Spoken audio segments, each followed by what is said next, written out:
Coach will start with an opening statement, and then we'll just go into the regular format. If you can raise hands, I'll call on you. Cameras rolling. Yeah, good to go. Well, excited for the week. You know,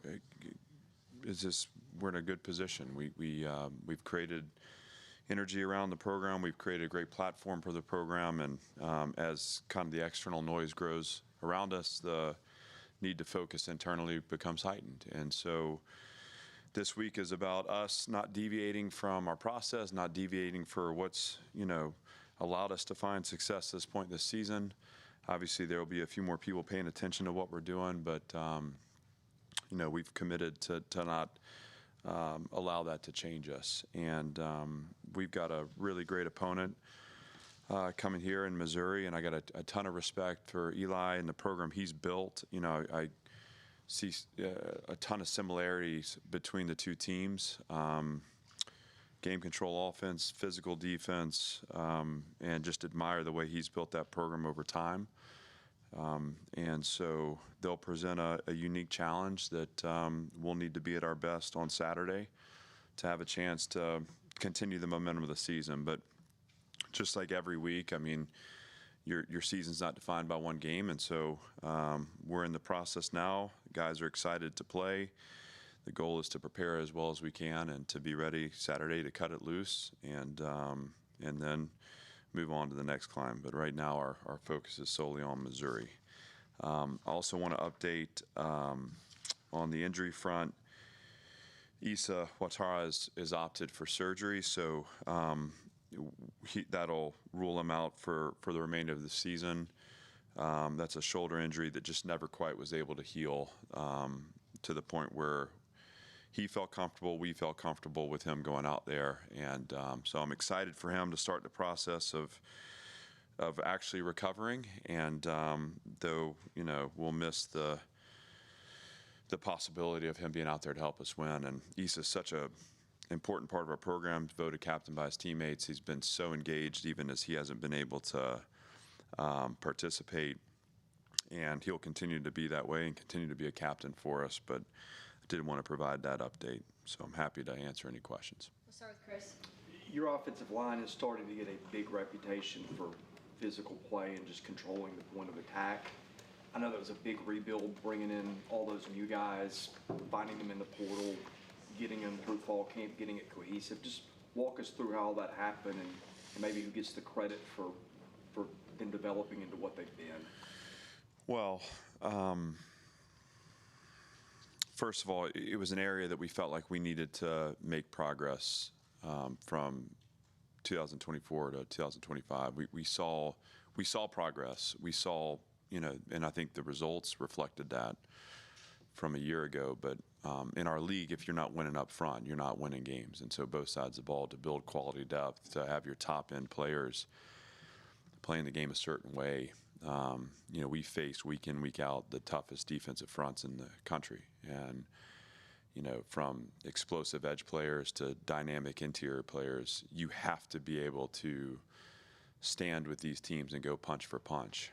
And so there was an awareness there, hey, this is where we need to improve. We knew we had some of those answers internally, and then we also knew that there was a need to add quality players at the top end of our depth chart from the portal. And we were able to do that at the mid-year, and we're pleased with the additions we made there. Obviously, bringing Bryce in was a big deal for us in February. Jordan came in January, and, we added a couple more guys there in the second window just to kind of bolster depth. And immediately you saw, I think, a physical change in the way we look. We're bigger, we're longer. And I could tell in spring practice there was just a different rate of contact or rate of force, at the line of scrimmage. It's almost like we've had to adjust the way we practice some because what we were noticing in training camp is too much of inside run, too much of like the good on good physical parts, were leading to shoulders and whatnot.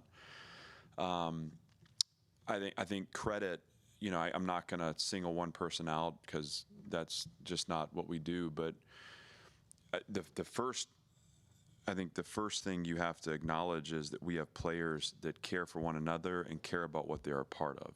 And it's just like any of us, right? I mean, whatever organization you represent, when you have a connection to it, when you care about it, you're going to go a little further in your efforts, whether you're a reporter or a coach or a player.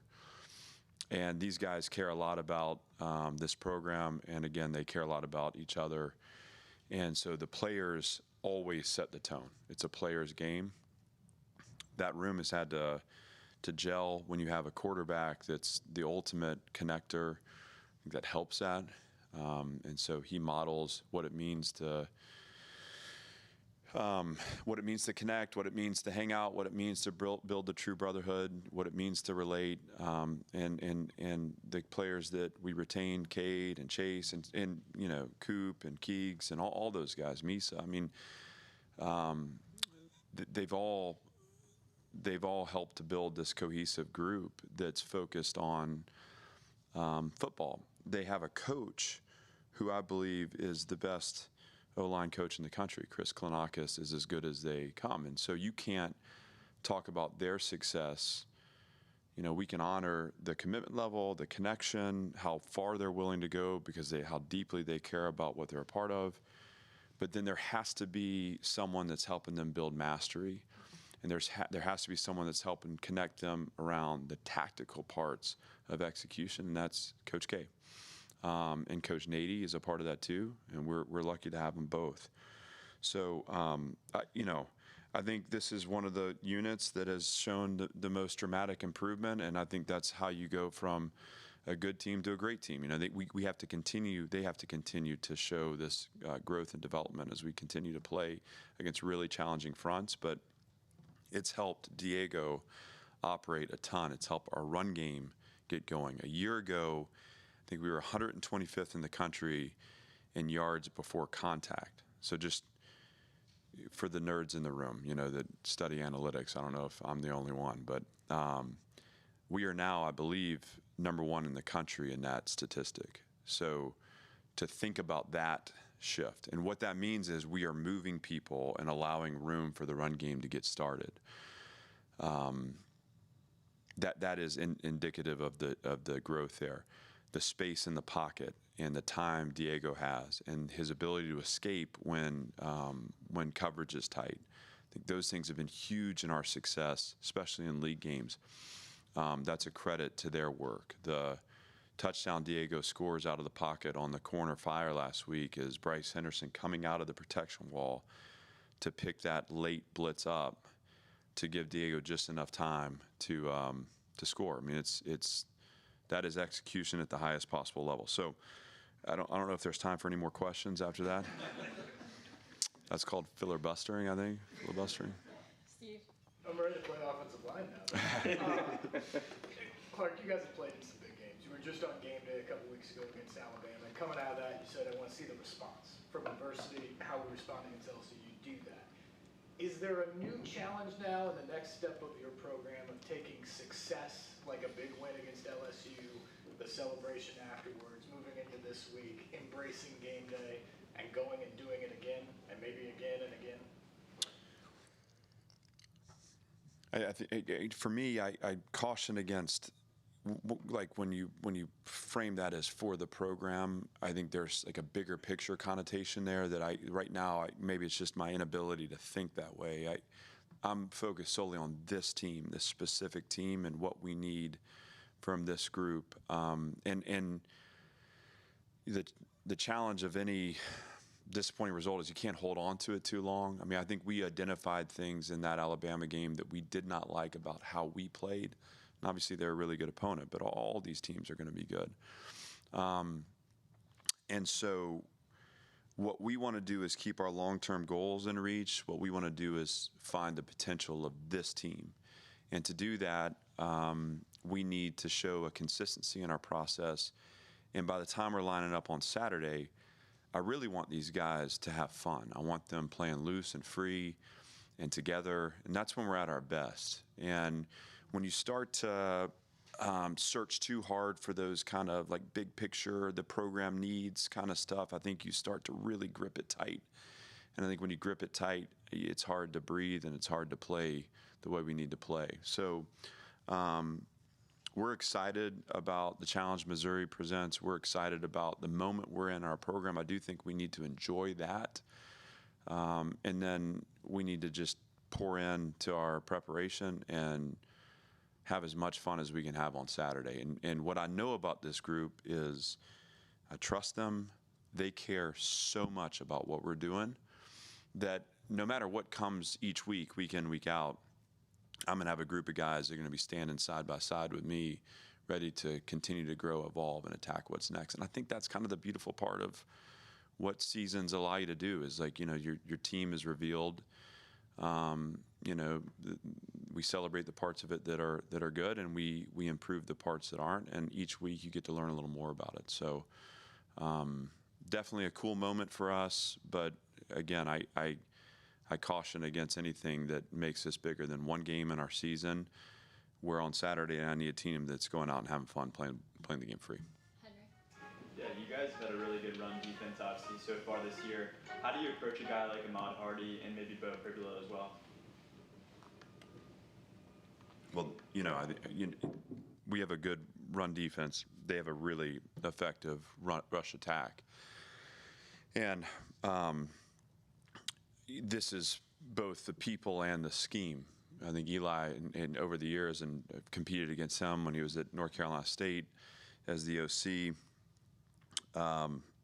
The stretch run game has always been challenging. And if you go back a year ago, a couple of breakout runs, to me, are the difference in the game. And so we need to build the run wall.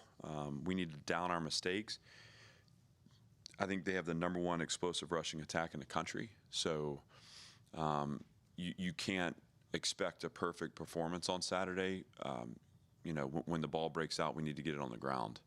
And if you go back to the LSU game, again, there was a throw on the perimeter that we didn't get to the ground and it ended up in the end zone. Well, that'll happen to us on Saturday if we're not focused on, again, you know, both the execution and then the how we play element, vicing the ball and getting it on the ground. So Hardy's a really good player, really effective in the scheme. He's contact tough. He's got good balance. You know, a lot of the stretch runs that split are vertical cuts where, you know, you're running on a horizontal line defensively and the back's on a vertical course, and that's a challenge now. And if you're not able to get shoulder contact through the thigh on tackles, he's going to break tackles. So getting multiple hats to the football, vicing the ball down twice, so an initial vice and a secondary vice. Like I said, downing mistakes will become important, and understanding that they'll get their plays too. And the quarterback's obviously been effective. Also, it's been interesting to watch his season. You know, this offense, I would text Eli early in the year, and I'm like, dude, are you going to stop like scoring points? And you know, he's a friend, but it's like, my God, when is it enough offense, you know? But I've been impressed with the quarterback, both in his ability to make plays as a thrower, but also what he can do as a runner as well. And he's going to test your, you know, your rush integrity, but also they'll design runs for him that I think are challenging schemes too. So we'll have our hands full, but it's also a great challenge. And like you said too, we believe in our rush defense. So it's, you know, I mean, this is good on good. You know, we have to show up and play better than them on Saturday. Chris Harrison and Teresa. Coach Cade McConnell's block has really taken off socially. So I'm curious to see your reaction the first time you saw the tape of that play, and then as far as just one individual effort on an offensive line on one play, have you seen something like that, or how often have you ever seen anything like that? I mean, it's up there with the all-timers. It's interesting. We always talk about an offensive line mentality as a group that just kind of works in the shadows and never gets credit. And now he's become I guess a sensation.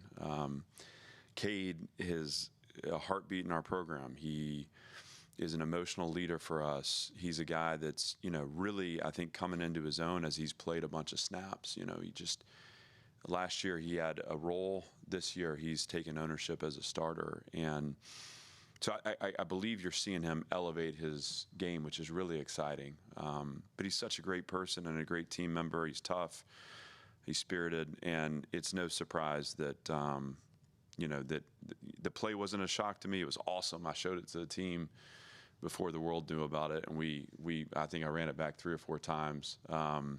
We had fun celebrating that in here, and then obviously he's getting deserved attention, and I don't think he actually wants it. I think he would rather move on to other people. But yeah, it's a cool thing. But again, a testament to that group, a testament to their mentality, a testament to how they're coached, and that's when identity shows up for you on Saturday. When all those things are aligned, you have a chance to have plays like that, and it's really, really cool. Is there a specific blocking scheme that was dialed up for that play, and now do you expect him to do that every time? Well, what he's doing is he's free in pass protection, so he's helping, and that's unfortunately, I've seen that in our practices and on our practice field. And I don't always love it, because when you're helping in that manner, your defensive line go flying everywhere. But I love seeing it show up on Saturday, and I think Coach K would say that's why we practice it, is so that it shows up for us. I wish I could tell you it was something that I designed, but that would not be true. So this is about playing with an attitude and an edge. It's about seeking opportunities to be physical. Those are things that define our program, and obviously, Cade was a representation of that in that snap. Teresa?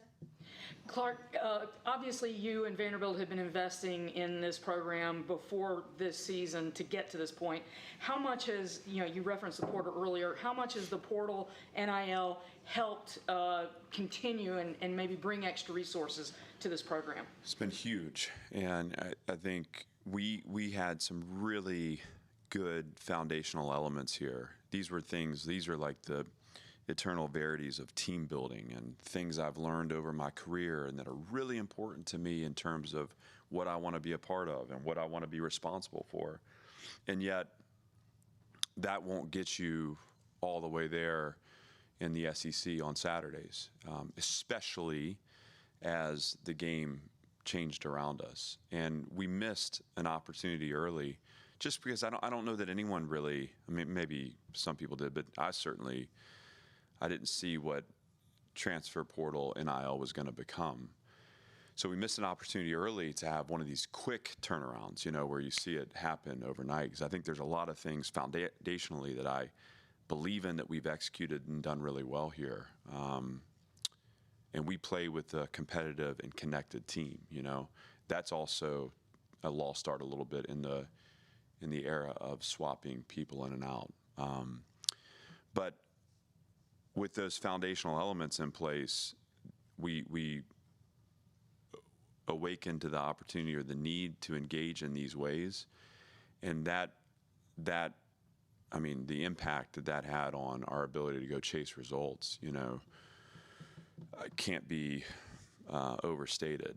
So, that all kind of like converged at the same time, where we had gone 2-10, 5-7, 2-10. So you're kind of waking up this idea that, hey, we just took a step back. That wasn't planned for. And in my mind, it's always like try to take a perspective of a perch of success in 15 years, and what am I learning in this moment? What adjustments and adaptations am I making so that we can get to that perch of success in 15 years? And 23 was our eyes were open to some shifts that needed to happen internally to engage in the portal, to open up resources for our program. And the minute we did it, this whole thing changed. And it changed for the better, because I realized too, just because you're bringing new life into the program doesn't mean they can't become connected to the suffering that's taken place here to get it to this point. They can still embody the aspects of our program that are so important to us. And again, this goes back to relatedness, and better people make a better team, and the expectations we have of how we engage in our community and on our campus. And from that you know, you're talking about guys like Corday Sidnor, you're talking about guys like Eli Stowers, you're talking about Diego Pavia, talking about Zaylen Wood. And then you also had these foundational parts here that were, you know, Glenn Seabrooks was coming in, Miles Capers had been here, Langston Patterson, Brian Longwell, Martell Height, Marlon. So I don't need to name every player, but from that you realize like the convergence of those two things. What was really healthy and foundational here, and what helped build the top of our depth chart and added to the competition, and immediately improved the product on the field. And I can't emphasize enough that the guys coming in were willing to take on this program first by learning about this program. You have to be really clear that this is Vanderbilt football. It's not, you know, if you're coming from a different school, you're not applying how you experience football there to here. You have to learn what this is about first. And once you understand it, our standards, our expectations, how we do things, what I ask of every person in this program is now help us move it forward. And I think the guys that we brought in have been masterful that way, and that's why we are where we are. You know, we haven't lost that DNA, that the foundational parts of what I think was a really healthy start, the environment, the culture, all those things. What we've added is really healthy competitive parts that, you know, willingness to engage in the portal, collaboration with campus, willing to resource a team, give you opportunities then to compete at higher levels.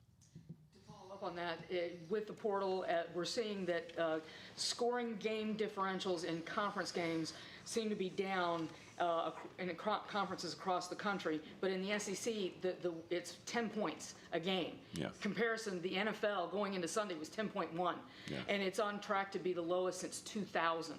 Are we seeing that parity truly has arrived in the SEC? I believe so, you know, and I think in a lot of ways, the parts of this program that are really smart, that have always been fighting for margins, are helping us to success also, if that makes sense to you. You know, we didn't plan on rolling the ball out and, hey, we're just going to be better than. You know, we knew we were always going to have to find these little competitive edges along the way, including, again, how much we ask our guys to invest in the process. But we've elevated performance on the field through development and addition. We've maintained this focus on winning those small margins, and I feel like I'm coaching in the NFL now. I mean, I feel like every game I've got to be dialed into the situations, and I've got to be on point to make sure we're putting the team in position to be successful. And we practice those things year-round. Ben Calton is who organizes that for us, and we want to do those special situations as good as anyone. So 2 minutes into half, you know, that field goal we kicked last week, that mattered. You know, that was a great sequence for us to give us a chance to then come back out in the second half and have a drive for a touchdown. Ending the game, kneeling it out after we did execute a first down go down. I mean, that's a huge win for us, because the only thing scoring does there is open up opportunity for LSU to get back in the game. Those are the margins we're looking to win, and we have a smart football team that cares a lot about it, and so it's a fun. I mean, obviously, it's a fun part of Saturdays, because you know, with the parity, that it's going to come down to just a few plays. Joey, finish up with Graham. I guess you mentioned kind of try to internalize a lot of the things that are outside of the program this week. Just how have you seen the attitude with that? I imagine at some points it's hard to kind of drown all that out, but how are your players responding to it? They've been great. I mean, we had a really good day today. Part of this too, and I think I've said this a few times, but you know, this team started formation January 7th. So January 7th, we didn't say, well, listen, you know, I hope we're, you know, within striking distance of a bowl game midway through the, you know, I mean, it wasn't like, oh, you know, if we're 2-3, you know, it's like, no, we planned on setting a course to win each Saturday. And we talked about in January, playing into January. And we were very intentional about what is that going to take from us now, and what is it going to take from us as we go through each cycle of the year. And so I said this to the team this morning, we were very intentional about painting that vision.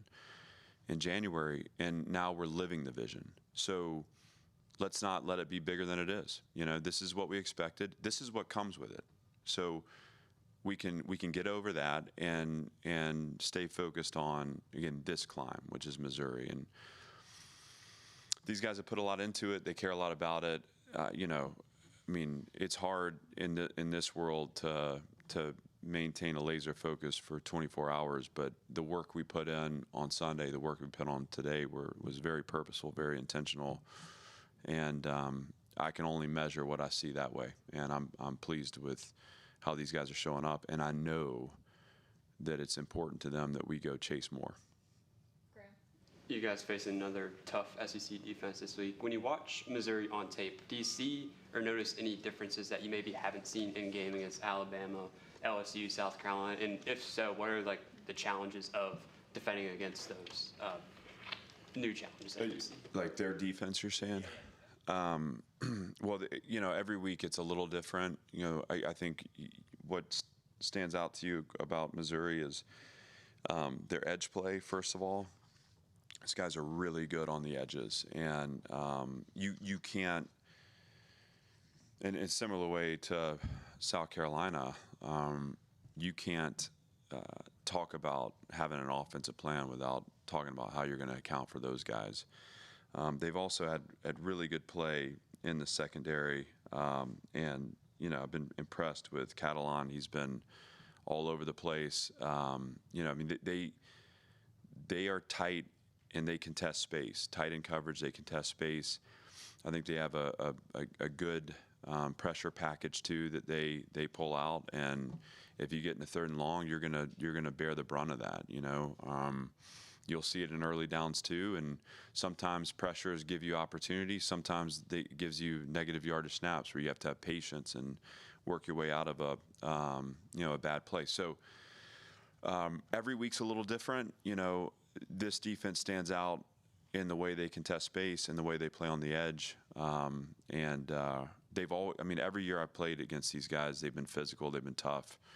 That's one thing I respect so much about Eli is I feel like this is a 3-phase program. So for us, our challenge is to be a 3-phase program and to try to play better football than they play on Saturday. And it's a real challenge, but again, it's what makes it fun. Thanks, everybody. Thank you, guys. Thanks.